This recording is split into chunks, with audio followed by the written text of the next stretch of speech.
¿Listo? Inicio grabación acá. Inicio grabación en Microsoft Teams. ¿Listo? Ok, se está grabando. Muy bien. Listo, señores. Bueno, ya entonces ustedes se dan cuenta que la primera clase, el primer elemento se relacionó con los conceptos básicos. Ahora ya a partir de la segunda clase, la parte 2, va a ser antecedentes históricos y lo que necesitan para hacer el trabajo. Precursores del computador. Bueno, lo que pasa es que el computador a través de la historia ha tenido algunos cambios. O sea, el computador no fue que alguien dijo, uy, se me ocurrió la idea de un computador y ya, la cría y listo, no. El computador se ha ido formando a través de los años como una herramienta de trabajo y ha partido de varias personas que han influido en él. Ahorita en los antecedentes históricos vamos a hablar un poco sobre los personajes e inventos que tuvieron que ver. Realmente la historia es muy larga, o sea, la historia de los computadores es muy larga. Aquí está muy resumida, o sea, son contaditos los elementos que hemos puesto para que ustedes lo tengan claro, pero la historia, si usted se va a leer un libro de informática y realmente, claro, o sea, hay muchos factores, muchos inventos, son demasiados, pero normalmente vamos a trabajar con los más esenciales, ¿listo? Ponerles mucho cuidado, por favor, porque en base a esto, vuelvo y reitero, es la actividad. Entonces comencemos, antecedentes históricos.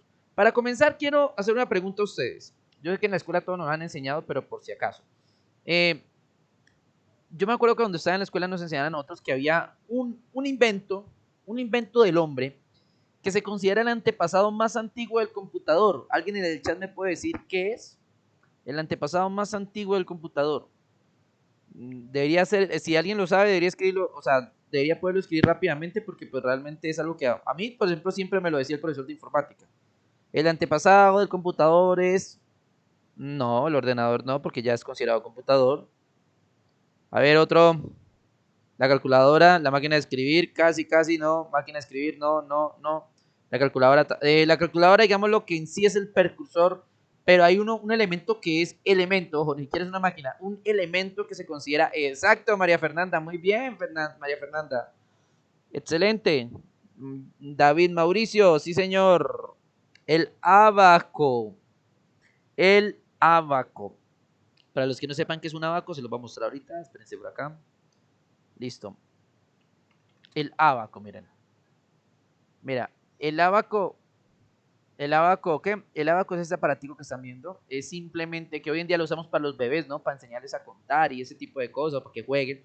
Pero el abaco en un momento dado era un invento, o sea, era uno de los inventos más grandes de la historia porque en ese momento era lo único que tenían los seres humanos para contar grandes cantidades o hacer multiplicaciones, porque ahí se puede hasta multiplicar, sabiéndolo hacer, ¿no? Pero era eso, muchachos. Entonces, el abaco, ¿listo? El abaco. Ese es el invento precursor del computador. Es el primer elemento que el hombre decidió utilizar como para crear, digámoslo, un elemento que le permitiera realizar procesos más fácil. En este caso era el abaco. El abaco del más antiguo que se tiene registro son 3000 años antes de Cristo. O sea, estamos hablando de que, o sea, el primer abaco fue en China, como les reitero, 3000 años de Cristo, o sea, más o menos 5000, ¿qué? 5020 años, imagínense. O sea, del abaco.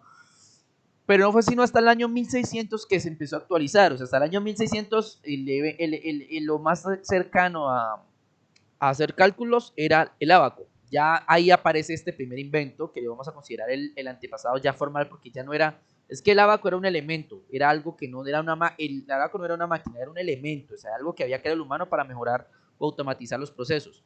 Pero ya aquí aparece la primera máquina. Cuando hablamos de máquina, hablamos de una máquina de piñones, que tiene piñones, que puede generar fuerzas, ese tipo de cosas, ¿ok? Entonces, el primer elemento es Blaise Pascal en 1600, perdón, 42, o sea, en el siglo XVI, construyó la Pascalina, así se llamaba ese cuadro que están viendo ahí, que solo realizaba sumas y restas y ocupaba el tamaño de una caja de zapatos. Su diseño se utilizó en las calculadoras mecánicas de los años 60, que se volvieron obsoletas al seguir las calculadoras electrónicas. Bueno, el primer antepasado se considera el abaco, que fue creado por Blaise Pascal y que lo único que hacía era sumar y restar. Era como la actualización del abaco, el abaco 2.0. ¿Listo? Pero se llamaba era Pascalina. ¿Listo? Ese elemento que pues obviamente funcionaba mediante engranajes, porque eso así funcionaba la, la pascalina, pues obviamente dio pie a la invención de las calculadoras, ¿no? Porque pues en sí ella es una calculadora, sí, es verdad, el computador inició como una calculadora. Es que en verdad el computador es nada más que una calculadora con procesos lógicos, eso es un computador en teoría. ¿Listo? Entonces, ese fue el primer invento. De ahí en adelante vinieron muchos más, el reloj calculante, la calculadora universal. Pero les reitero, hay muchos más inventos, pero nosotros vamos a concentrar, digámoslo, como en este, que es el principal. De allí ya pasamos a otro invento diferente, no los de la calculadora, porque la calculadora siguieron varios, vuelvo y reitero, está Gottfried Leibniz con la calculadora universal, que se considera también muy importante para la historia de la computación, pero aquí no aparece. ¿Listo? Seguimos. Luego en 1802 hay otro invento que también revoluciona la informática. Estamos hablando de los inventos más importantes de la historia para que revolucionara la informática. Este se llama el telar de Jacquard. En 1802 en Francia, Joseph-Marie Jacquard utilizó tarjetas perforadas para controlar su máquina de telar y automatizarlas. En el inicio del siglo XIX, más específicamente en 1822, fue desarrollado por un científico inglés llamado Charles Babbage una máquina diferencial que permitía cálculos como funciones trigonométricas y logarítmicas, utilizando las tarjetas de Jacquard. Bueno, Jacquard no tenía nada que ver con la computación. Él tenía una máquina, un telar. Un telar es una máquina, pues, valga la redundancia, para crear diferentes estampados en las telas, ¿no? Entonces, lo que se le ocurrió a este señor de Joseph-Marie Jacquard era que estaba mamado, pues, de tener que siempre estar ahí encima de la máquina haciendo ¿qué? Los estampados, y lo que se inventó fue unas tarjetas perforadas en las cuales, por medio de códigos, él ponía el diseño que él quería, la máquina leía esas tarjetas y se encargaba de hacer el diseño en los telares. ¿Sí me hago entender? O sea, era simplemente eso. Entonces, ¿cuál fue la revolución? El primero fue porque la pascalina fue la primera calculadora, digámoslo de alguna otra forma. Y este segundo invento es importante, ¿por qué? Porque fue la primera vez que alguien automatizó algo. Fue la primera vez que alguien hizo que una máquina trabajara por sí sola, que no tuviera que estar usted ahí encima, sino que hiciera las cosas por sí sola. Entonces ahí es cuando aparece nuestro tercer personaje, o sea, ya tenemos dos, Blaise Pascal y Joseph-Marie Jacquard. Aparece nuestro tercer personaje, que es considerado el padre de la informática moderna, que es considerado quien dio las bases para crear los computadores de hoy en día. Este señor se llama Charles Babbage, ¿listo? Y creó la máquina diferencial y la máquina analítica. Él inventó esas dos máquinas en 1822. ¿Tomando qué? Él decidió fue coger la calculadora ¿de quién? Él decidió coger la calculadora de Pascal y unirla con el telar de Jacquard, lo que como resultado le dio, pues obviamente que tuvieran ¿qué? Que tuvieran perdón, me quedé acá, listo. Le dio que tuvieran obviamente la posibilidad de hacer una máquina que pudiera hacer cálculos matemáticos y que a la vez esto pudiera pues obviamente generar eh, digámoslo, algunos procesos lógicos, ¿listo? Entonces, eso es lo que muestra. Deme un segundo, por favor, que acá me están mandando. Uh-huh.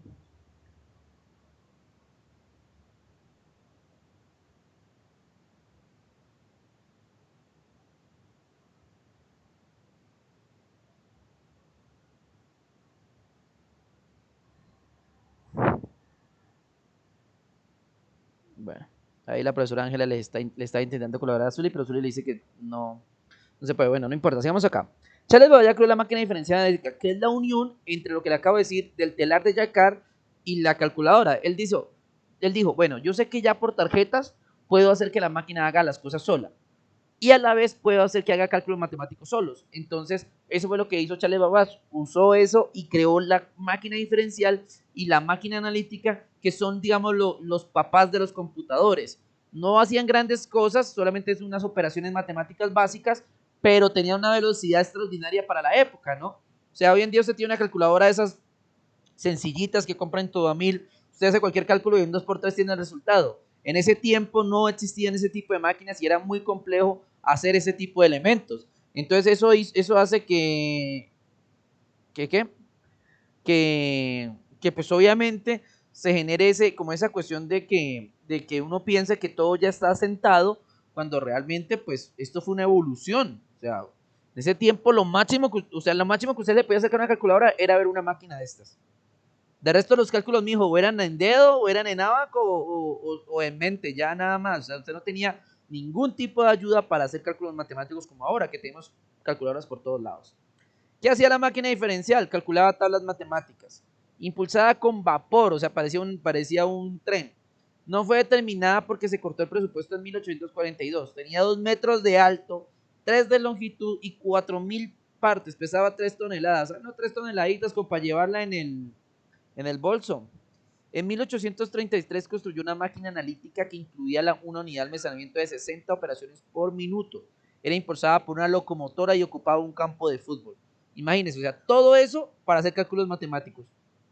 Y solo porque esto hacía 60 operaciones por minuto, o sea, una operación por segundo. Prácticamente se toma más tiempo de lo que lo hace una calculadora hoy en día, que usted la puede tener en su palma de la mano.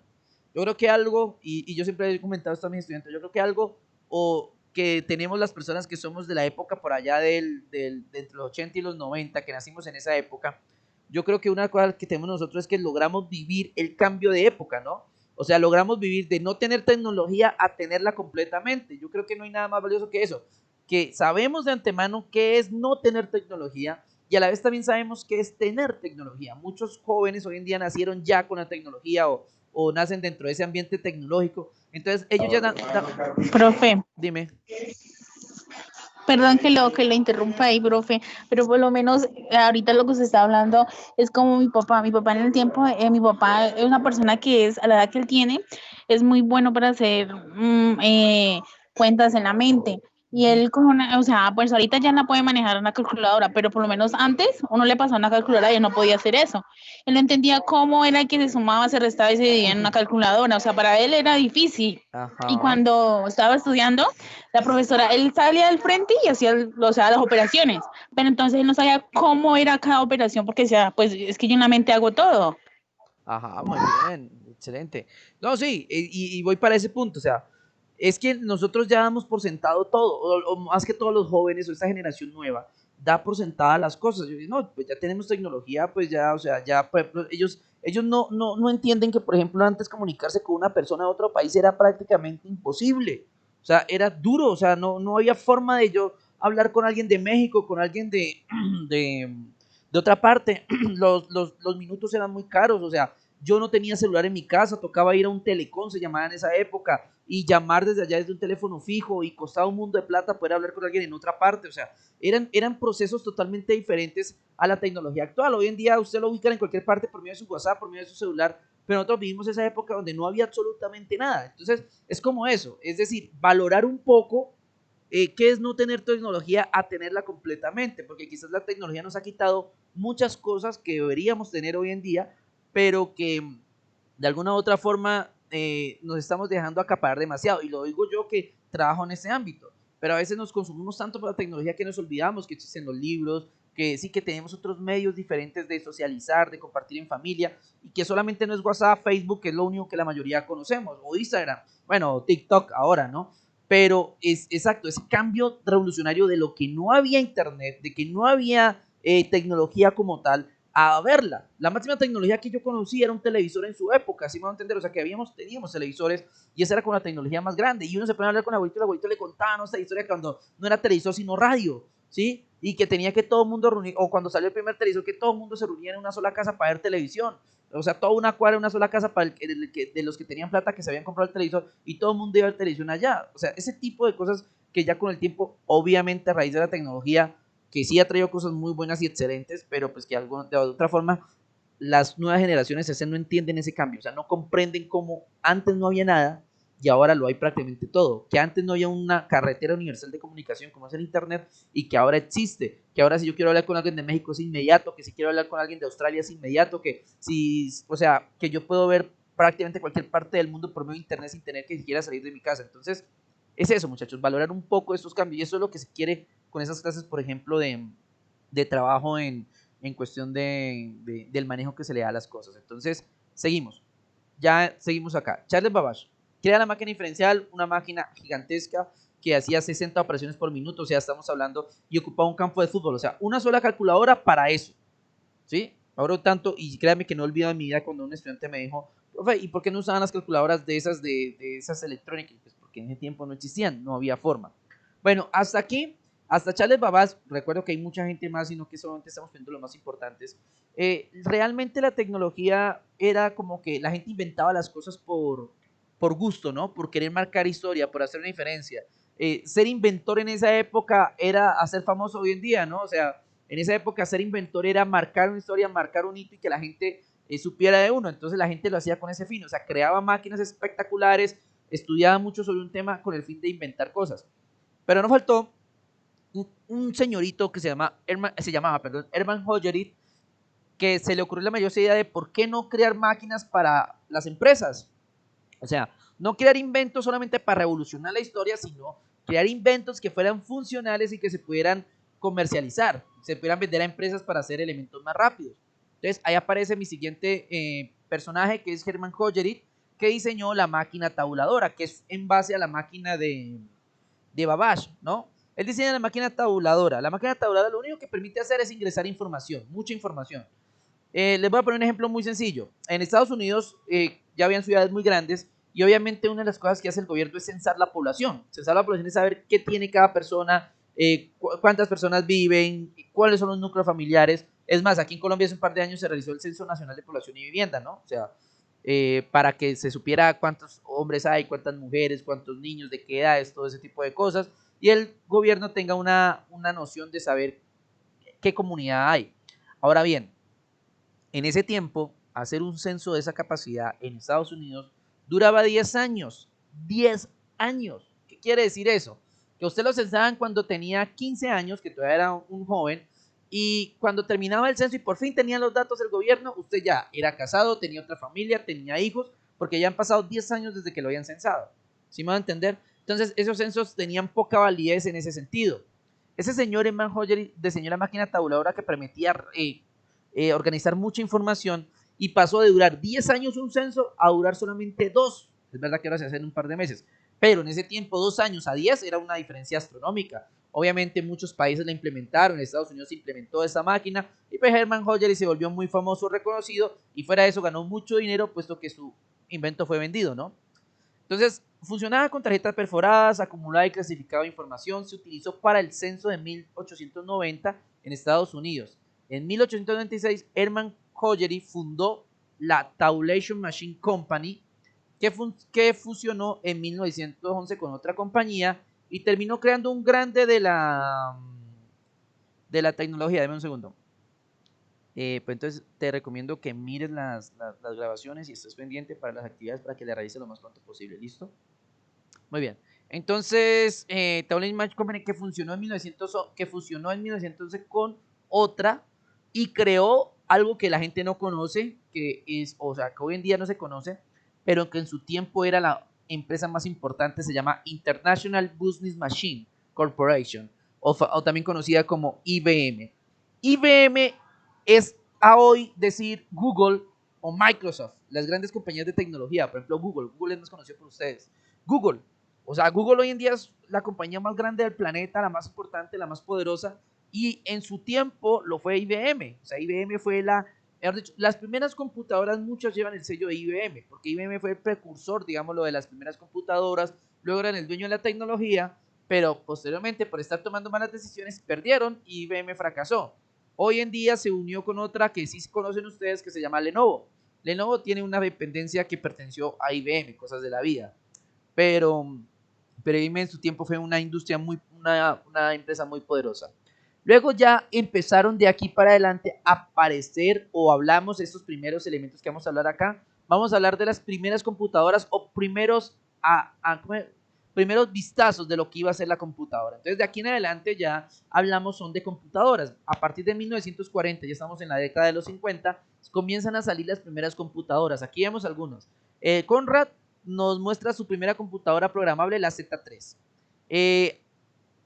Atanasov y Berry nos muestran la primera computadora digital electrónica, que era la ABC. ¿Listo? Pero vamos con las más conocidas. Howard Aiken fue quien diseñó la que se considera para algunos, para muchos, es la primera computadora formalmente como tal, que es la Mark I en 1944. Primera computadora electromecánica, es decir, era como un carro, funcionaba con motor y a la vez con cosas electrónicas, o sea, era de juntas, tenían juntas cosas. Medía la bobadita de 17 metros de ancho y 3 metros de alto, o sea, más alto que la mayoría de las casas. Se trataba de una serie de calculadoras electromecánicas muy similares a la máquina analítica de Babbage. Eran gigantescas. Luego aparece Macaulay y Edgar, que crearon la ENIAC en 1946. Esta es aún más famosa. Esta se considera la primera computadora totalmente electrónica, es decir, que esta ya no usaba motores ni nada, sino que era 100% electrónica. El problema es que ocupaba 450 metros cuadrados, es decir, es más grande que un estadio de fútbol. Solamente una calculadora. ¿Y qué hacía? Solamente era para hacer procesos matemáticos. Obviamente que ella generaba, o sea, eran miles de procesos matemáticos por segundo, pero aún así era muy extensa. ¿Listo? Es más, hay un mito que dice que ¿qué? Profe, la radionovela, sí, qué pena, no había visto el chat. Y se recalentaban 10 y 13. Sí, esto, David, Mauricio, se recalentaban al máximo y ya les explico por qué se recalentaban.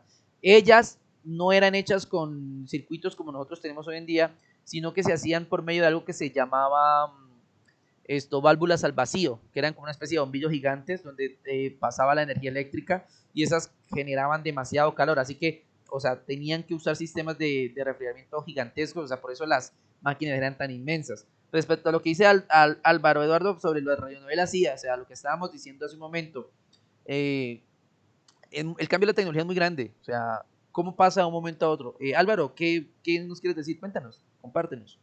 Sí, sí, que en ese entonces pues las máquinas que de gran tamaño también usaban, o sea, era muy usual que utilizaran por la tecnología de la época transistores de cilindro, que como usted lo dijo, aparte de ser unos tubos que por la parte interna pasaban corriente y cargas electromagnéticas, estos cilindros también ayudaban en el procesamiento de datos. Pero Ujú. entonces se vendieron estos cilindros o transistores de cilindro hasta una época hasta los años todavía 90, pero ya para máquinas como por ejemplo amplificadores de sonido, plantas de sonido, empezaron a fabricarse exclusivamente para eso, ya no para computadoras, sino para amplificadores Ujú. de sonido.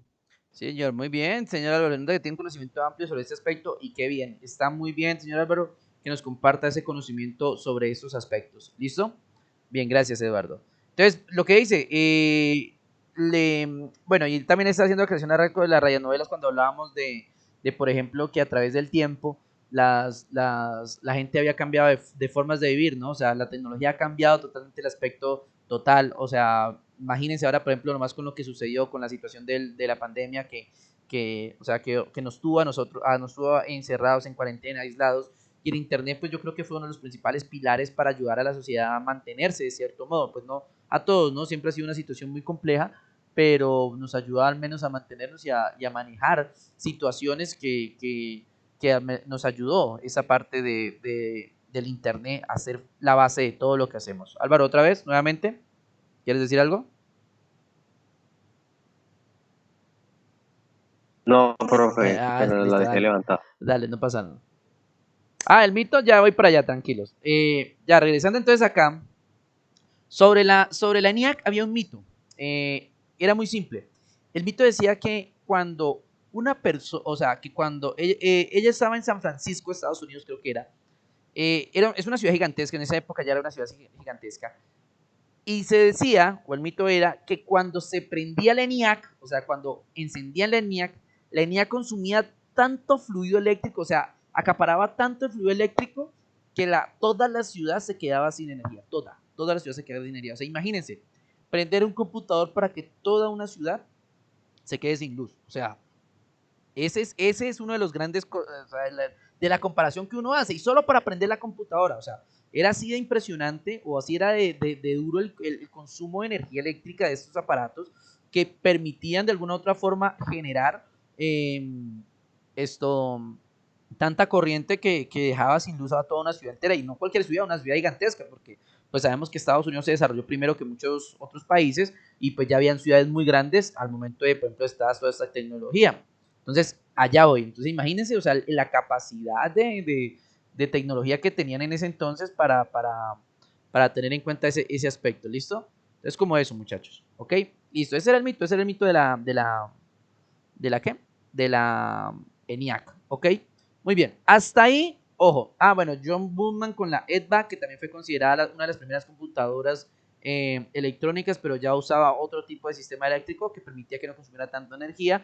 Y por último, la IBM 650 se diseñó como una actualización lógica de las máquinas de tarjetas perforadas, porque estas primeras máquinas más que todo trabajaban para ingresarles información y para sacar información trabajan con puras tarjetas perforadas.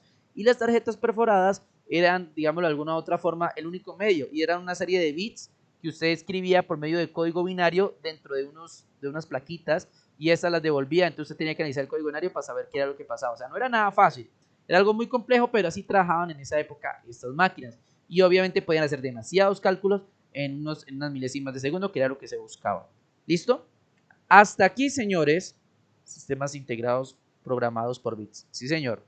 Entonces, hasta aquí, señores, quiero que me pongan cuidado lo siguiente, por favor.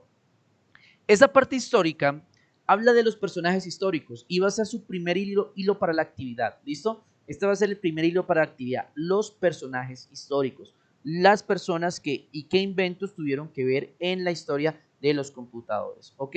Se dan cuenta, son cortos porque, vuelvo y reitero, la historia es mucho más larga, mucho más extensa, pero nosotros nos estamos basando en componentes muy generales para no entrar a detallar demasiado todos los elementos que tienen que ver con esto, porque hay muchas más personas, mucha más gente que tuvo que ver el desarrollo, pero estamos hablando de elementos más exactos. ¿Ok?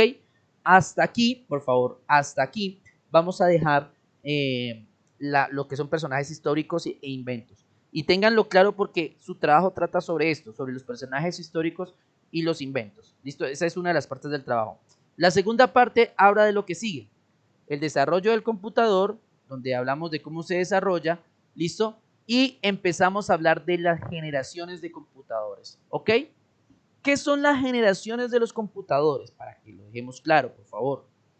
Resulta y pasa que a través del tiempo, lo que hablaba, por ejemplo, el señor, han habido, o sea, un computador no se compone solamente de la parte eléctrica, ni solamente de tubos al vacío, sino que tiene digamos, un conglomerado de objetos que lo componen, al igual que hoy en día, el computador de hoy en día tiene diferentes elementos, como son la fuente de poder, la placa madre, los discos duros, la memoria RAM, ¿sí me van a entender? O sea, tienen diferentes elementos, en esa época también, o sea, eran muchos elementos. Entonces, para no ponerse uno a hablar, y es un resumen, para no ponerse a hablar de todos los inventos, porque aquí... Profe, Sí, dime.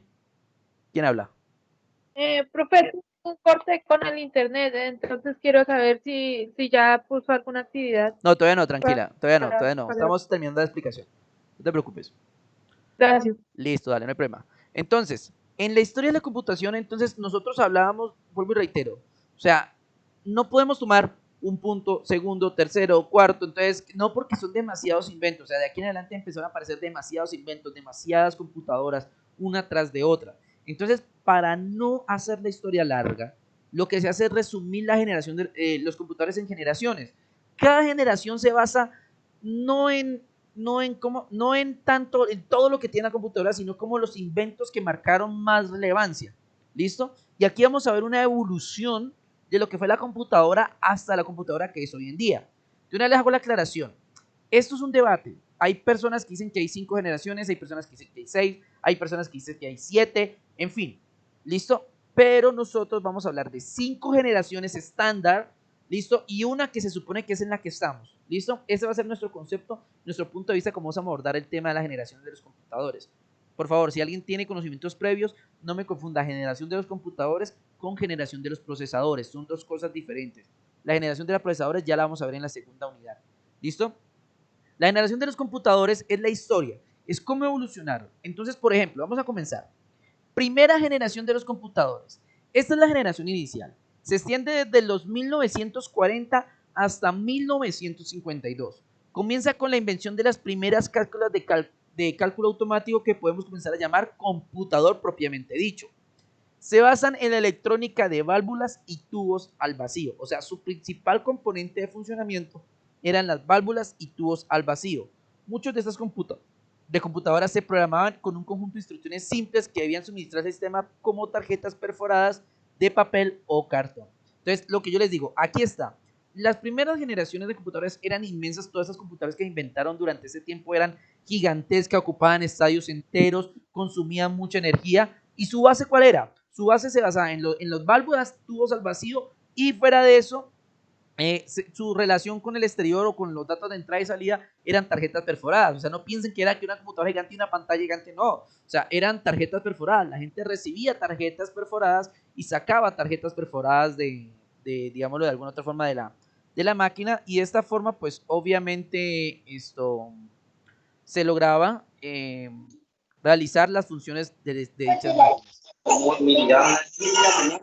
¿Alguien abrió el micrófono? Dina. Profe, qué pena, una preguntita. Sí, dígame. Usted no va poniendo Perdón, no Mauricio. va poniendo en la pantalla lo que va aplicando, Sí, ¿por qué? Lo estoy colocando. porque ahorita lo último que Ali lo explicó no apareció en pantalla, qué pena. Pues, Lo de las generaciones. pues yo lo tengo mostrando. No sé si a alguien le pasa más lo mismo. O sea, yo lo estoy en este momento, o sea, tengo mi pantalla compartida. Por favor, Dina, gracias. Listo, bueno. Entonces no sé. Dime. Que sí se veía. Sí, listo. Entonces de pronto fue alguna interacción con el internet tuyo, o sea, para que lo tengas en cuenta, ¿listo? Pero tranquilos, vuelvo y reitero, este material lo tienen a la mano, está en el WhatsApp, ya se compartió. Ahí si algo queda una duda o no pueden ver, ahí está todo lo que se está mostrando. Listo, entonces seguimos hablando de la primera generación. Entonces recuerden que desde 1940 a 1952 se crean los computadores, su invento principal son las válvulas y tubos al vacío, y trabajaban por medio de tarjetas perforadas. Eso es como lo que marca la primera generación. Obviamente que hay muchos más factores que influyen, ¿no? Pero hablamos de lo que en sí marca toda la generación. Hizo todas las computadoras por lo singular de esta generación del 40 al 52 se avanzaron en esa tecnología. ¿Ok? Y damos paso a la segunda generación. Entonces, aquí en la segunda generación ya hablamos entonces de los inventos. Bueno, aquí vemos un ejemplo de la ENIAC, cómo era la ENIAC. Miren, ahí vemos cantidad de cablerío, cantidad de componentes, o sea, era un monstruo totalmente.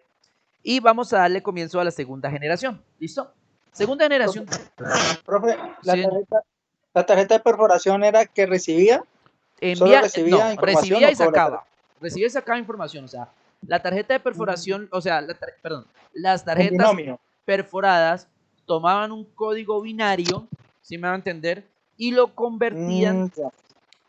o sea, uno transformaba el código binario en esas tarjetas perforadas. Uno las metía a las máquinas, ellas la analizaban y le daban el resultado en tarjetas perforadas. Así funcionaba en ese entonces. ¿Listo? O sea, esa era la forma en que funcionaban las tarjetas perforadas de ese entonces. ¿Listo? Así funcionaba. Ahora vamos con la segunda generación. Comienza en el 56 y se extiende al 64. Ten en cuenta que son más o menos entre 10, 15 años los que siempre transcurren de generación a generación. El cambio de la primera a esta segunda generación lo representó la situación de las válvulas la sustitución, perdón, de las válvulas de vacío por transistores, haciéndolas mucho más pequeñas y reduciendo también su consumo eléctrico. Estas fueron las primeras máquinas que disponían de un lenguaje específico para programarlas, como el célebre Fortran. Listo, hecho un tipo cheque plateado. Sistemas integrados, programas por bici. Ese es un transistor tipo checa, el plateado. Sí, señor, tiene toda la razón. Esos transistores son más que todo actuales, ¿no? Hablamos de que estos transistores son actuales, no son transistores de la época, simplemente los han puesto ahí como ejemplo de lo que es un transistor. ¿Listo? El transistor ese tipo checa no es actual. Ya hace unos años se modificó por uno parecido al que está abajo. El Ajá. negrito solamente que en cuanto a tamaño pues es un poco más grande. Sí, Pero el claro, tipo obvio. checa se reemplazó debido a que es metálico y concentra mucho más calor. Sí, señor. Muy bien, gracias por la aclaración. Entonces seguimos. Representó la sustitución de válvulas de vacío por transistores. Entonces aparece el transistor como primer invento que cambia las válvulas al vacío y las convierte haciéndolas mucho más pequeñas y reduciendo también con su consumo eléctrico. Imagínense, vamos a hacer una relación de tamaños. Son transistores, hoy en día pues, un transistor es diminuto, pero en su época un transistor tenía un tamaño respetable y aún así 200 transistores cabían donde había una sola válvula al vacío. O sea, esa es la comparación que se hace en informática siempre cuando uno está en la universidad, le hacen esa comparación de que 200 transistores cabían en una sola válvula al vacío. O sea, ese era el cambio de tamaño que había en la computadora, que pasa a ser de estadios enteros al menos a lo que mide una habitación. O sea, ese fue el cambio tan berraco de tamaño que hubo en esa época. Entonces, ¿qué pasa con estas computadoras? Ya del 56 al 64 ya no se usaban entonces tubos al vacío, sino que se usaban transistores como medio principal de control de la electricidad, y hacían obviamente que las computadoras trabajaran, y ya se usaba no solamente el lenguaje binario, sino que se creó un lenguaje para programarlas llamado Fortran. Es decir, ya no se usaban códigos binarios que eran más complejos, sino que se empezó a usar los primeros lenguajes de programación. ¿Listo? Y un lenguaje de programación es un lenguaje que entiende tanto el ser humano como el que entiende la máquina. ¿Ok? Muy bien. Uno de los modelos más conocidos fue la IBM 1401 Mainframe. Era una máquina voluminosa y costosa que aún leía tarjetas perforadas, pero que era tan exitosa que se vendieron 12.000 unidades. Todo un éxito en el mercado para el momento, y era de IBM, obviamente. Bueno, listo. Tercera generación. ¿Listo? Tercera generación. Desde el 65 hasta el 71 se extiende esta tercera generación, que vino determinada por la invención de los circuitos integrados. Esta tecnología revolucionaria, permitió aumentar la capacidad de procesamiento de las máquinas a la par que reducía sus costos de manufacturación.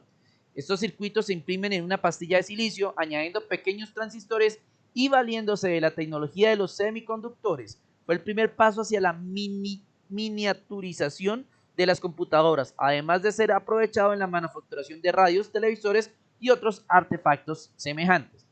Sabemos que los circuitos integrados nos han permitido llegar a lo que estamos hoy en día, ¿no? O sea, ese ya es uno de los pasos a que ya las máquinas pasaran de medir lo que mide una habitación a lo que mide un simple cajón. O sea, ya empezaron a disminuir de tamaño en gran medida. Ya aumentaban su procesamiento, hacían más funciones en menos tiempo, y lo mejor era que a más reducía el consumo de energía y reducía obviamente el calentamiento de los equipos. Esto hacía que pues las máquinas cada vez se acercaran más a lo que son hoy en día. ¿Listo? Entonces ahí tenemos los transistores. Estos circuitos, bueno, aquí ya les decía que son algunos de los modelos más populares de esta generación. Fueron las PDP-8 y la PDP-11, que eran ejemplares en su manejo de la electricidad, su capacidad de multiproceso y su fiabilidad y flexibilidad. Con esta generación de computadores se calculó el número pi con 500.000 decimales, imagínense. O sea, ya había una capacidad matemática muy alta, ya las computadoras generaban mucho menos calor, ya eran muy pequeñas, todavía no eran las que tenemos hoy en día, pero ya al menos se le parecían. ¿Listo? Ya aparece la cuarta generación, y aquí ya nos vamos a algo muy importante en la línea de los computadores. ¿Listo? Entre 1972 y 1980, la integración de componentes electrónicos pronto permitió la invención del microprocesador, un circuito integrado que reúne todos los elementos fundamentales de la máquina y que se pasó a denominar chip. Gracias a la incorporación de chips, las computadoras podían diversificar sus funciones lógicas aritméticas y reemplazar, por ejemplo, la memoria de anillos de silicio por memoria de chips, dando otro paso importante hacia la microcomputarización. Yo creo que ese es uno de los inventos que marca época. O sea, la invención del procesador marca época, porque cuando aparecen los procesadores, las máquinas empiezan ya a hacer lo que son hoy en día. O sea, un procesador es el cerebro del computador. Eso también lo vamos a ver en la unidad 2, donde vamos a concentrar en estos aparatos uno por uno. Vamos a aprender qué son, cómo funcionan y para qué sirven, ¿sí? Entonces, el procesador es el cerebro del equipo. Yo les decía al comienzo, y voy de acuerdo a la definición que yo les daba, les decía que la definición de computador era una máquina encargada de procesar información. ¿Recuerdan? Pues, ¿quién procesa la información de un computador? Pues el procesador. El procesador es el chip principal del equipo. Es quien se encarga de procesar todos los datos, administrar, leer, llevar, escribir. Todo lo hace el procesador. Toda la información que usted ejecuta en su computador pasa por medio del procesador, quien es el encargado de entregárselo a la placa madre para que se lo envíe a los demás dispositivos y periféricos que tiene el equipo, ¿sí? Pero todo pasa por el procesador, quien se apoya en la memoria RAM, que es un complemento para su funcionamiento. ¿Listo? Entonces, en ese orden de ideas, el microprocesador fue el invento que nos revolucionó y nos mostró cómo o el alcance que realmente podía tener una computadora. Gracias a él, pues ya sabemos que se habla de la microcomputarización, Y así es como nacieron las computadoras personales o PC, concepto que hasta hoy perdura. El primer microprocesador de esta generación fue el Intel 4004, fabricado en 1971 inicialmente para una calculadora electrónica. Los computadores populares de esa generación fueron muchos clasificados entre PC, IBM y clones de otras empresas. Bueno, señores, sobre lo del concepto de PC hay una historia muy bonita y hay una película que se llama Los Piratas del Silicon Valley, totalmente recomendada. Ahí enseñan cómo o sea, hay dos historias. Está la historia del fundador de Apple, Steve Jobs, y la historia del fundador de Microsoft, Bill Gates, y cómo ellos dos, o sea, revolucionaron la historia del planeta creando el concepto de computador personal, ¿no? Cómo fue esa invención del concepto de PC, computador personal, que para nosotros es común. Todo el mundo es común tener un computador y nadie se imagina la vida sin tener un computador en la casa. Pero en esa época, tener un computador en la casa era una bobada. O sea, era como decirle a alguien, oiga, cómprese una volqueta para ir al trabajo. O sea, es ilógico porque o sea, tengo una volqueta que genera, o sea, es para otro tipo de trabajo y la tengo en mi casa. O sea, no tiene lógica pensar una cosa o relacionarla con la otra. Pero ¿qué pasó? Resulta y pasa que a alguien se le ocurrió que un computador no necesariamente tendría que ser para las empresas, que un computador también podría satisfacer las necesidades de las personas. Y allí es donde se pone bueno el asunto. ¿Listo? Hey, muy bien, me encanta que tengan nociones de lo que es, ¿sí? Silicon Valley. Si alguien conoce el concepto, o sea, se lo voy a poner así. Todo en el mundo tiene un lugar donde uno quiere ir. Por ejemplo, digámoslo, si a usted le gusta el anime, pues ¿cuál es la casa del anime? Pues Japón, ¿no? Obviamente. Si a usted le gustan las apuestas, los casinos, ¿cuál es la casa en el mundo de los casinos o las apuestas? Las Vegas, Estados Unidos. O sea, siempre hay un lugar. Si es del romance, los paisajes, pues París. O sea, cada vez que usted piensa en algo, hay un lugar en el mundo donde usted puede ir que es la meca de todo, ¿no? Pues lo mismo pasa. En San Francisco, Estados Unidos, existe Silicon Valley, que es la meca de los informáticos, ¿no? Allá están las empresas más grandes de tecnología, está todo. Entonces, por eso se llama la película Los Piratas del Silicon Valley, ¿listo? Que es como el lugar donde está toda la tecnología del planeta, ¿no? Es la meca. Cualquier geek que le guste la tecnología, pues el sueño es ir y estar o conocer Silicon Valley como gran lugar donde está todo el tecnológico, ¿sí me van a entender? Entonces, eso es, muchachos. Bien, continuamos acá. El computador personal que perdura el microprocesador, como les decía, es uno de los elementos, y cuando nace el concepto de computador personal, o sea, eso revolucionó totalmente, vuelvo y reitero, en ese tiempo creer que un computador era para una casa era absurdo, era muy tonto, y la gente puede decir hoy en día, ay, ¿cómo se les ocurre pensar eso si un computador es tan útil? Pero entiendan que son épocas diferentes, o sea, en ese tiempo se tenía un pensamiento diferente, o sea, los computadores no eran para las casas, eran para las empresas. Un computador valía mucho dinero, un computador hacía muchas cosas, pero no había cómo utilizarlo en la casa, era solo para las empresas. Ya después Steve Jobs, en conjunto con algunas malas decisiones de otras empresas, inventaron un método para que cualquier persona pudiera hacer uso del computador, y no solamente las empresas, porque antes los computadores funcionaban por medio de código, o sea, solamente las podían usar personas que supieran código, que supieran programarlas. O sea, no cualquiera se podía sentar frente a un computador y hacer clic, no, porque en ese tiempo el clic no existía, la interfaz gráfica no existía. En ese orden de ideas no había cómo trabajar con ellos. Entonces solamente personas especializadas y con estudios podían usar un computador. Por eso era que no se pensaba cómo se le va a llevar un computador a cualquier persona si no lo pueden usar. Entonces por eso ese concepto de PC fue tan duro incluirlo. Pero cuando lo hicieron y lograron hacerlo de la forma correcta, fue el boom más grande del planeta. O sea, se crearon las grandes compañías Profe, como y Apple. Dime. profe, y entonces en sí, ¿qué era entonces lo que manejaba un computador? O sea, en eso en ese tiempo no existía nada de Word, nada de Excel, No, nada de señora. eso. No, señora. No.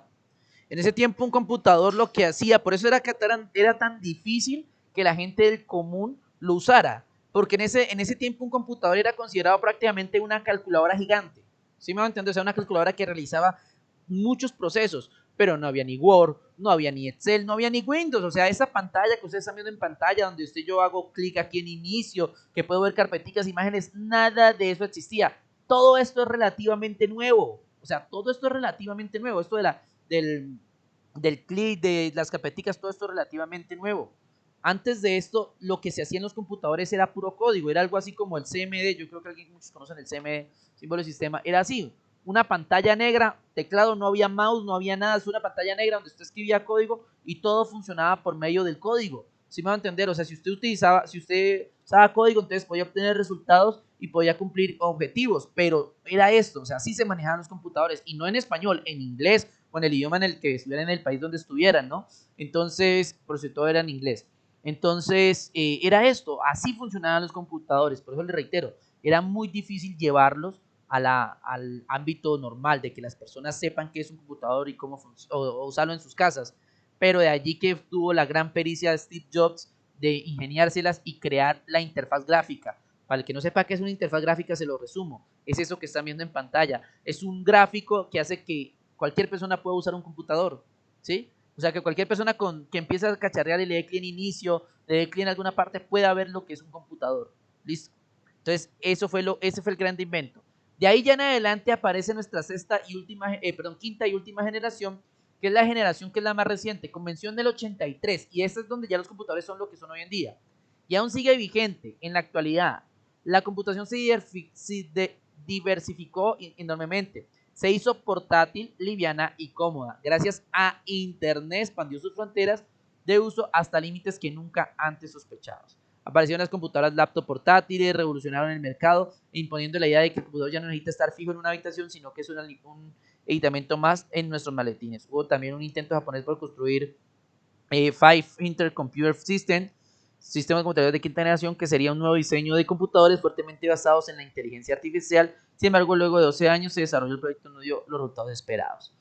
De todos modos, nunca antes la velocidad de procesamiento y la versatilidad y la comodidad convergieron en el mundo de la computadora hasta esta reciente generación. Muy bien. Bueno, pues ven, no me di cuenta que le había agregado la sexta, la que yo la agregué. Listo. Y ahora sí, la sexta generación. Bien. Listo. Entonces, ¿de qué se trata la quinta? La quinta es la revolución. En la quinta ya hablamos de que los computadores se volvieron portátiles y nació el Internet como medio masivo de comunicación. ¿Listo? Esa es la quinta y última generación estándar, digámoslo así. ¿Listo? ¿Por qué? Porque hasta aquí ya son los computadores que conocemos hoy en día. En este momento se supone que estamos en la sexta generación. ¿Listo? Recuerden que en cada generación había un invento.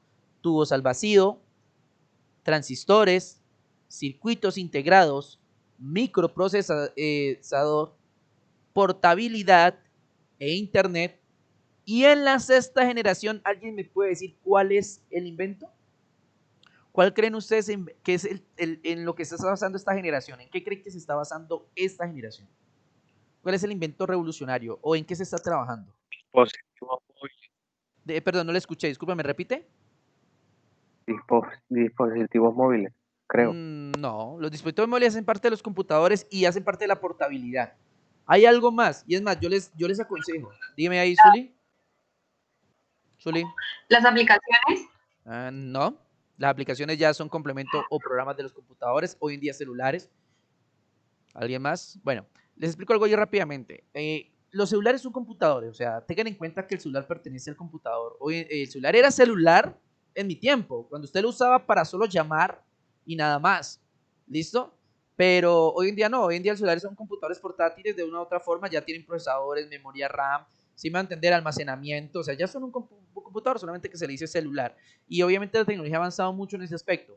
Pero muy bien, por ahí Álvaro me está diciendo que el robot tiene que ver con el robot. Dime. Dime. Bueno. No, que avanza mucho y claro está que pues obviamente es más pequeño el teléfono en comparación. Muy bien, gracias Yandri, Daniela. Listo, muy bien, pero eso es trampa porque me imagino que vieron o sea, en el archivo vieron por internet. Esto, Judy y Andrés, obviamente es la IA, ¿sí? La IA es obviamente eso. Para los que no lo sepan, se los voy a explicar rápidamente. La tecnología actual se basa en inteligencia artificial, señores. Ese es el futuro de la tecnología que está cambiando a nuestro alrededor y que nosotros no nos damos cuenta. Todo está enfocado a eso. La inteligencia artificial, me encanta el comentario de Miguel Antonio Yalandia sobre el COVID. ¿Listo? Entonces es eso, muchachos. La inteligencia artificial, vean, por gusto, hay un artículo, bueno, eso pasó hace más o menos 2 años, 2 o 3 años, 2 años, sí, como el 2020, no, 3 años, perdón. Miren, cuando empezó este boom de la inteligencia artificial, cuando recién empezó, en Estados Unidos, obviamente, las universidades más grandes tienen pues expertos en inteligencia artificial, ¿no? ¿Listo? Estas personas, hay tan pocos profesionales en el mundo especializados en inteligencia artificial que las grandes compañías como Google, Microsoft, Apple, Intel, AMD, o sea, las grandes compañías de tecnología comenzaron a contratar a todos los expertos de inteligencia artificial. Y así como ustedes en el mundo real conocen los jugadores o deportistas que les pagan sueldos multimillonarios, en el lado de la ciencia fue la inteligencia artificial la que dio algo similar. O sea, a los profesores de universidades y a los especialistas en inteligencia artificial les pagaban o les ofrecían sueldos multimillonarios para irse a trabajar a determinada empresa a suministrar tecnología de inteligencia artificial, porque el mundo está enfocado en eso. Y si alguien en algún momento de su carrera piensa estudiar sistemas o irse por esa área, le digo que se relacione de alguna manera con la inteligencia artificial, que ese es un futuro muy prometedor. Si no lo saben o si no han leído artículos, que les recomiendo que lo hagan. Miren que Facebook y el Internet no sirve solamente para chatear y subir cosas a TikTok, sino que tiene algo mucho más allá, que es investigar, conocer. Si ustedes investigaran o conocieran un poco, por ejemplo, se darían cuenta que en este momento todo el mundo se está revolucionando por la inteligencia artificial. Google, Hyundai, muchas marcas están creando, por ejemplo, los carros automáticos, carros que andan por sí solos, que analizan lo que está pasando alrededor y no se estrellan, todo ese tipo de cosas. Por ejemplo, miren, yo digo, pero profe, eso falta para que llegue. No, ustedes ya usan inteligencia artificial y no se han dado cuenta. Le voy a poner el ejemplo más simple.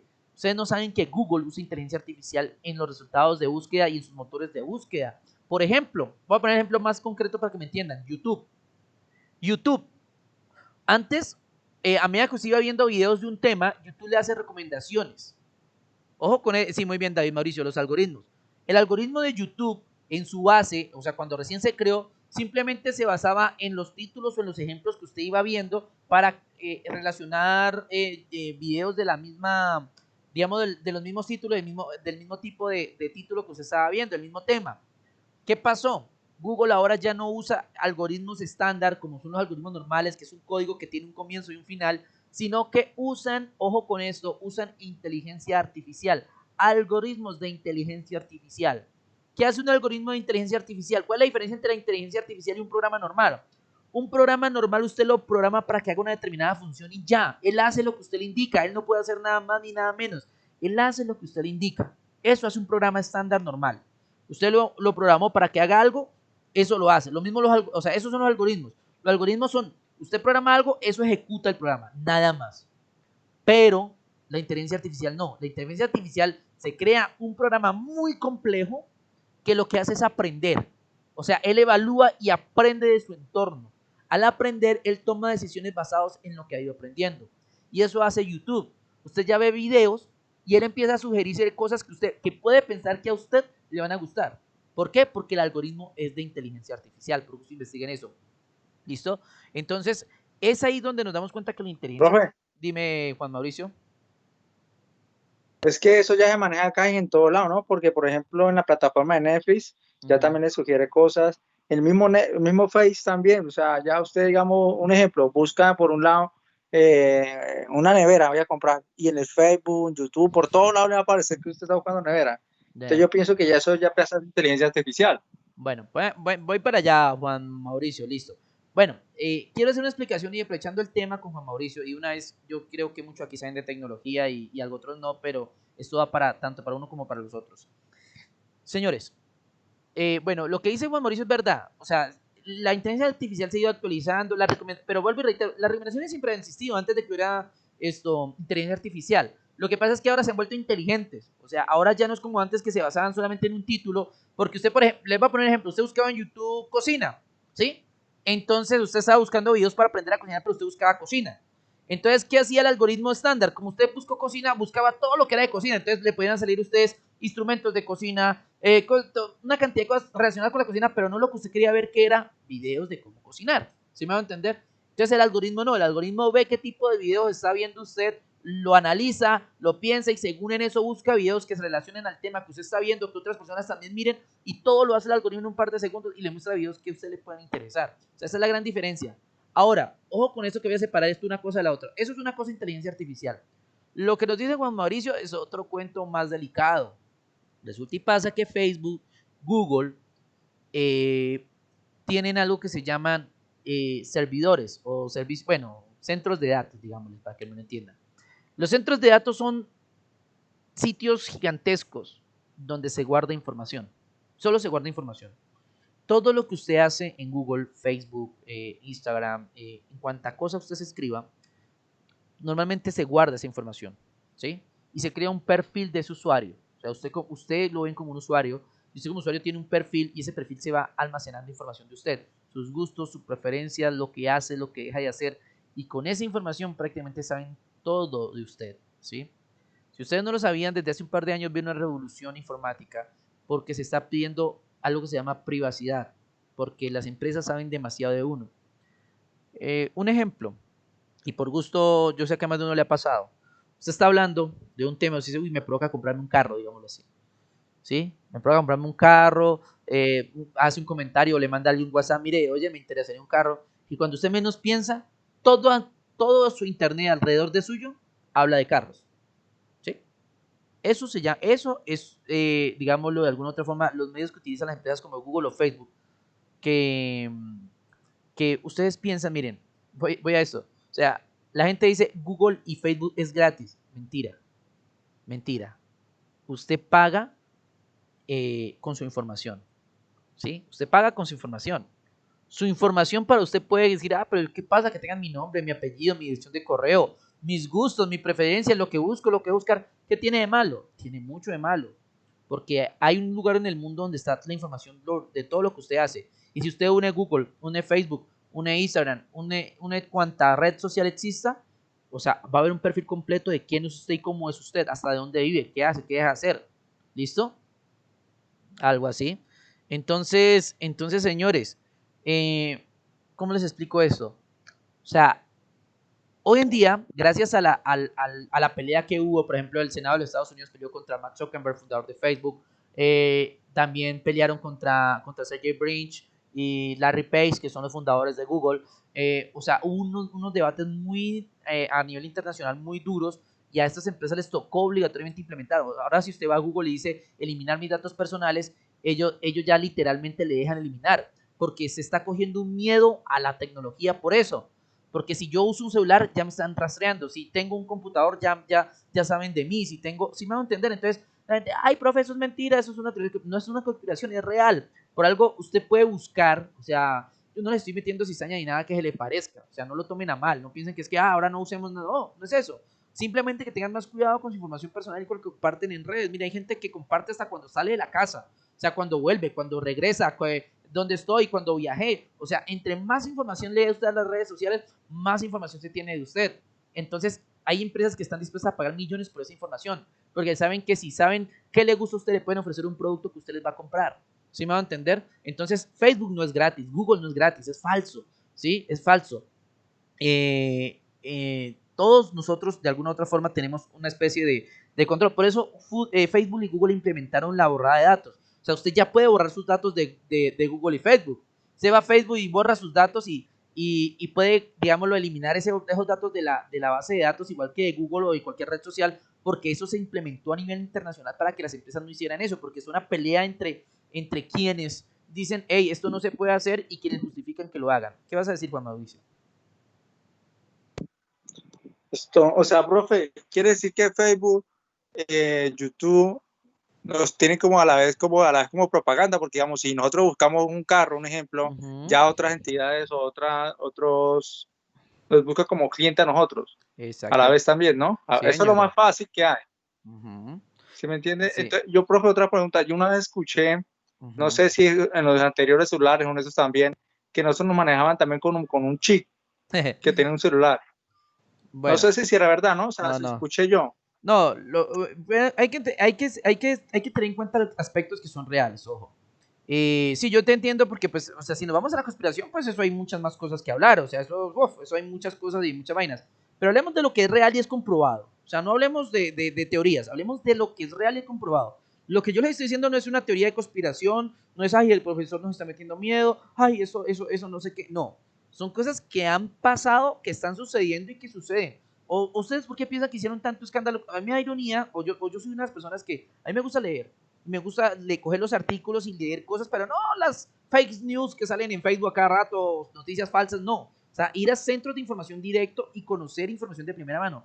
¿Por qué creen ustedes que se hizo tanto escándalo cuando el Senado de Estados Unidos demandó a Facebook? ¿Por qué creen que lo mostraron por noticias? ¿Por qué creen que fue tanto el usuario a nivel mundial? Todo el mundo estaba pendiente de ese juicio. Era por eso, porque a Facebook lo estaban juzgando, a la empresa como tal, Mark Zuckerberg como su representante legal, estaban juzgándolo por eso, porque había información. Y voy a una pregunta, y ahí es donde está el dilema, ¿qué tanta información puede tener el gobierno a esas empresas? Estas empresas son privadas, pero si el gobierno necesita información de una persona para X o Y motivo, ¿estas empresas están en la obligación o no de entregarla? Ahí viene el problema, porque las personas que están en contra de esto dicen, hey, no se debería entregar esa información. Entonces, por eso esa pelea fue, y por eso a Facebook, a Google, tuvieron que poner la opción de que sus datos se eliminen de las bases de datos de ellos. Por gusto, investiguen y era eliminar sus datos personales de Google y Facebook, pero ojo, no el perfil ni nada de eso, ni que voy a hacer el perfil, no, sino simplemente eliminar los datos que ellos almacenan. Ahora, el ojo de Rápido y Furioso, sí, totalmente, pero pues no tan exagerado, ¿no? Profe, ¿y ellos de qué les sirve tanta información? Pues para, o sea, te explico, voy a poner un ejemplo para que ustedes me entiendan y se los voy a poner conmigo. Yo trabajo en el diseño web, ¿sí? Voy a montar una página web de turismo, ¿ok? ¿A mí qué me interesa? Pues que llegue gente que quiera hacer turismo en el Huila, me interesa que llegue a mi página web, ¿sí me hago entender? ¿Cómo hago para saber quién quiere venir de turismo al Huila? Pues gracias a Google. Yo le pago a Google, le pago un monto por publicidad y Google a todas las personas que quieren viajar al Huila les manda mensajes, les pone publicidad para que lleguen a mi página web. Ese es el negocio. ¿O cómo creen que Google se mantiene? Ninguna empresa se va a mantener si no hay ingresos. Google se mantiene a través de la publicidad. ¿Cuál es la ventaja de tener tanta información de nosotros? Publicidad, señores. Como salen nuestros gustos, como saben nuestras preferencias, pues nos van a bombardear con información que a nosotros nos interesa y que a nosotros nos van a gustar. Tanto así que vamos a terminar viendo y vamos a terminar o comprando algún producto o vamos a terminar viendo alguna información o haciendo algún tipo de compra o transacción. ¿Listo? Profe. Profe, ¿y qué pasa cuando por lo menos suele pasar que por lo menos en las cuentas de Facebook muchas veces, bueno, yo lo digo por mí porque yo por lo menos en el Facebook mi cuenta tengo con datos, o sea, falsos, digámoslo, ¿no? Sí, son falsos. Entonces, ¿hay qué? No, vea, es que, o sea, una cosa que les quiero comentar. Por ejemplo, el hecho de que usted tenga información falsa no garantiza 100% que Facebook, que Google o que estas empresas no sepan quién es usted, porque le voy a poner un dato muy, muy sencillo. Android pertenece a Google, si no lo sabían. El sistema operativo Android, que eso lo vamos a explicar más adelante, lo de los sistemas operativos. Android pertenece a Google, ¿cierto? Y usted para tener su Android y descargar WhatsApp de la App Store, ¿qué tiene que hacer? Poner una cuenta de correo electrónico ¿de qué? De Google, de Gmail, ¿sí o qué? Ahora bien, pongan en contexto esto. Si usted tiene su cuenta de Facebook abierta en ese Android, pues obviamente Google ya sabe a quién pertenece, así tenga otros datos. Fuera de eso, su interencia, ojo, lo que voy a decir ahorita sí es teoría. Ese sí no es cierto. O sea, no es cierto, no, sino que no es comprobado. Pero se dice que Google, que no solamente Google, sino que muchas empresas rastrean los celulares y pueden, digámoslo, generar datos a través de los celulares. Según Google, esto no pasa. Según Facebook, esto no pasa. Eso es mentira. Ellos solamente cogen datos de las búsquedas por internet, de lo que usted navega, de lo que usted publica. Ellos cogen datos de ahí. Esa es la justificación de ellos. Ellos dicen que del celular no, que del celular ellos no toman información. Pero yo voy al punto. Póngase un día por gusto a hablar de un tema y mándelo por WhatsApp o hable por teléfono y verá que irónicamente usted me empieza a hallar publicidad de ese tema. O sea, viene esa dualidad de que uno lo pone a dudar a veces, pero realmente no es confirmado. Simplemente dicen que esto no sucede. ¿Que de dónde obtienen nuestra información? De nuestras cuentas, de nuestras búsquedas, de nuestros datos. Dígame, ¿quién va a hablar? Sí, lo que pasa es que yo hace días leí algo y me decía que los anuncios que aparecían en Facebook sobre lo que uno leía era porque uno tenía el audífono del teléfono, del móvil activado. Sí, muy bien, Angie, sí tienes razón. Es que esa es la teoría. Vuelvo y reitero, eso no es comprobado. Yo lo que les hablé hace un momento, yo no les estoy hablando paja, lo que les estoy hablando hace un momento de que nos sacan información, de que tienen nuestro perfil, de que ellos almacenan información, es cierto. Si usted por gusto averigua, investigue y se da cuenta que es cierto, eso es cierto. Estas cosas como lo del micrófono que está abierto en el celular, esas sí no, o sea, de eso se ha escuchado mucha teoría, pero lo que son oficialmente las empresas dicen que no es así. O sea, ellos dicen, no, esto no es real, esto ya es un invento de la gente, pero no, pero créanme que lo pueden ayudar a uno porque ha pasado en ciertas circunstancias ese tipo de cosas de que digo, uno está hablando de algo y ¡pum! Automáticamente le llega publicidad de lo que uno está hablando. Entonces uno como que lo pone a dudar si realmente los micrófonos no están abiertos también, ¿sí me va a entender? Pero pues oficialmente, vuelvo y reitero. Profe, por eso, Sí, profe, a mí sí me ha sucedido lo que estaba comentando, de que de que uno habla por WhatsApp algo, de un tema, algo así, y cuando resulta que le llegan anuncios de lo que uno ha comentado, y pues yo digo, a veces yo digo, seguramente yo lo escribí, lo busqué, pero Exactamente. profe, hace poco me pasó algo parecido, la nevera se me dañó, la nevera en mi casa. Entonces, yo a ninguno le escribí por WhatsApp ni nada, simplemente sí lo llamando, de pronto lo dije. Pero eso fue lo raro, que fue hablando, no escribí por ningún lado que busco nevera ni nada de eso, pero por Facebook, por YouTube, por todo lado me ofrecen neveras, ¿sí me entiendes? Entonces a eso voy, que ¿por qué era así si nomás fue hablando? Exactamente, es que eso es, por eso les digo, o sea, las empresas Facebook, Google oficialmente niegan que ellos rastreen el micrófono o los audios de los celulares. Ellos dicen que no, que ellos la información que obtienen la tienen de sus búsquedas en internet, de sus cuentas, de todo lo que ustedes tienen, pero que eso no se mete en ellos. Esa es el oficial, pero créanme que uno lo pueden dudar, o sea, eso sí para que uno lo pueden dudar, pero oficialmente se dice que no. Lo único que sí les digo, muchachos, o sea, no es cuestión de meterles miedo con la tecnología, al contrario, la tecnología es excelente. Solamente que dejemos de ser tan exagerados. Vean, muchachos, nosotros tenemos un problema y es que nosotros publicamos todo por Facebook, o por WhatsApp, o por Instagram, o por simplemente su perfil. O sea, mejor dicho, vean, hay gente que yo miro y uno sabe dónde está porque salí de la casa, volví a la casa, estuve en tal tienda, estuve en tal parte. Y a las empresas lo que más les conviene es esto, que la gente dé más información personal para ellos tener más información. Vuelvo y reitero, investiguen sobre borrar datos personales de Google y de Facebook y se dan cuenta que esto se puede hacer. Ustedes pueden borrar sus datos personales, obviamente sin eliminar nada de su perfil, ni fotos, ni nada. Simplemente borrar datos personales para que Google y Facebook no tengan toda su información. ¿Listo? profe, Sígueme, Judy. profe, ay, se me olvidó lo que le iba a decir. No, era algo de Facebook, pero se me fue. Cuando me acuerde le digo, se me Tranquila. fue. ¿Listo? Entonces, señores, vuelvo y reitero, no es meterles miedo, para nada. O sea, la tecnología úsenla, pero úsenla con responsabilidad. Estamos en esta clase para aprender de tecnología. Pues aprendamos, pero a usarla de la forma correcta. ¿Listo? Yo entiendo que hoy en día la tecnología es parte de nuestro consumo, que queremos, que la gente quiere estar en línea, quiere comunicarse con sus seres queridos, con otras personas, conocer gente nueva, pero aprendamos a manejar nuestras herramientas. Evitemos dar tanta información personal, y no solamente por Google, solamente por la gente a veces, miren, han pasado casos de gente que publica, nos fuimos de vacaciones todo un fin de semana fuera de la ciudad donde vivo, y llegan de la ciudad y los han robado. ¿Por qué? Porque la última vez que el ladrón lo vio por Facebook, supo que su casa estaba sola y fue y lo robó. O sea, hasta por eso, ¿sí me van a entender? O sea, no seamos tan confiados. Yo creo que el principal problema nuestro es confiarnos, pensar que nuestra información está segura cuando estamos en internet, señores. Esta información es universal.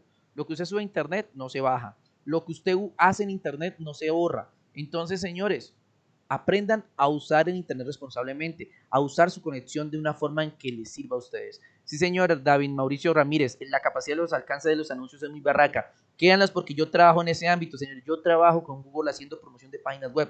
¿Sí me va a entender? Y yo sé qué es eso. O sea, qué es yo decir algo, bueno, te pago tanto, envíame tantas personas a mi página web y a ver un consumo. Entonces uno ahí se da cuenta, ¿no? O sea, cuánta gente, y todo por las búsquedas y por ese tipo de cosas. En Facebook, en todo eso existe. Entonces, no nos quitemos la realidad de que esto existe, pero convivamos con ella. Tampoco es ahora, no, ahora yo no cojo celular porque me van a escuchar. No, o sea, es convivamos con ella. Aprendamos a no dar tanta información. Bueno, tengo audio, no escucha nada. Uy, Jamie Morelia, sí, porque pues me están escuchando los demás, entonces debe haber algún problema con el tuyo, entonces tocaría verificar, o si no, que veas la grabación posteriormente. Ya después te escribo. Publica hasta el novio, le infiel y la termina después de ver información en redes sociales de bares, toda rosa y para mujeres. Publican hasta el novio. O sea que Google vende nuestra información. Claro, Wendy. O sea, o sea, Google no vende información como tal. O sea, a mí no me venden la información del usuario, entiendan. O sea, a mí no me venden la información del usuario.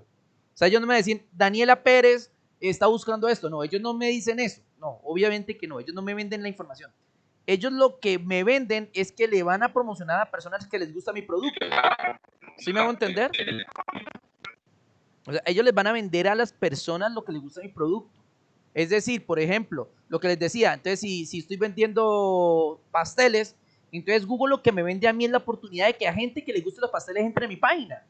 ¿Sí? Ellos no me van a decir, le voy a vender a Julián, no, ellos me venden es el tráfico de personas que les gustan los pasteles que ellos me lo mandan a mi página. Porque a mí, ¿de qué me sirve que entre a mi página web personas La que publicidad. no... Exactamente. ¿De qué me sirve que a mi página web entre personas que no les gustan los pasteles, sino que quieren aprender a hacer pasteles? Yo no estoy enseñando a hacer pasteles, yo estoy vendiendo pasteles, que es muy diferente. Entonces, eso es lo que hace Google. Google me hace que llegue gente que quiere mi producto y que busca lo que yo le estoy ofreciendo, no gente que está buscando otro tipo de cosas. ¿Sí me hago entender? Entonces, es ahí donde está la diferencia. O sea, el problema es que Google tiene esa información y a Google le vale millones. Entonces, empresas pagan millones porque Google les dé esa publicidad, para que les llegue esa gente, para que yo les... Por ejemplo, Hyundai, ¿cuánto no le paga a Google para que les llegue la gente que está interesada en comprar un carro? ¿Sí me van a entender? A eso me refiero. Entonces, esa mercadotecnia siempre ha existido y seguirá existiendo. Pero entonces, ¿cuál es la cuestión con nosotros a nivel personal? Proteger nuestra información, señores. Es simplemente eso. Proteger nuestra información. Saber que las redes sociales son muy bonitas, son muy chéveres, pero que no son, o sea, no son, digamos, el medio para yo publicar absolutamente todo y estar dando la información a todo el mundo. Porque créanmela, señores, lamentablemente con información de redes sociales y de algunas cosas en internet, gente ha hecho mucho daño a otros. ¿Sí me van a entender? Entonces, evitar que esto suceda. ¿Ok? ¿Listo? Entonces, simplemente eso, muchachos. Protejamos nuestra información. Investiguen un poco más adelante, si ya cuando estemos en la parte de virus y antivirus, les enseño para que se den cuenta cómo es lo de Google, para que puedan borrar información, lo mismo que en Facebook. ¿Listo? Pues hasta aquí ahora la clase, disculpe que yo le pregunté. No, tranquilo, Álvaro, ya vamos a darle finalización. Ya precisamente estaba terminando, era para eso, para decirles que, nuestra información vale millones y no lo sabemos. Sí, señor. Es que, vuelvo y reitero, usted no paga, usted dicen, Facebook lo uso gratis. Facebook no es gratis, ninguna empresa es gratis. ¿Listo? Ni Google, ninguna. O sea, usted, en este caso es su información lo que paga, pero pues, y eso se lo ponen en los contratos de uso, pero como uno nunca los lee. ¿Listo? Muy bien.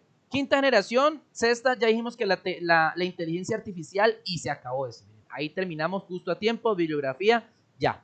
¿Listo, señores? Entonces, el trabajo lo vamos a hacer apenas ingresemos de clase. ¿Listo? Al ingresar la clase, les digo cuál va a ser la actividad a realizar y terminamos. ¿Listo, muchachos? Entonces, por ahora, vamos a dejar la clase hasta aquí.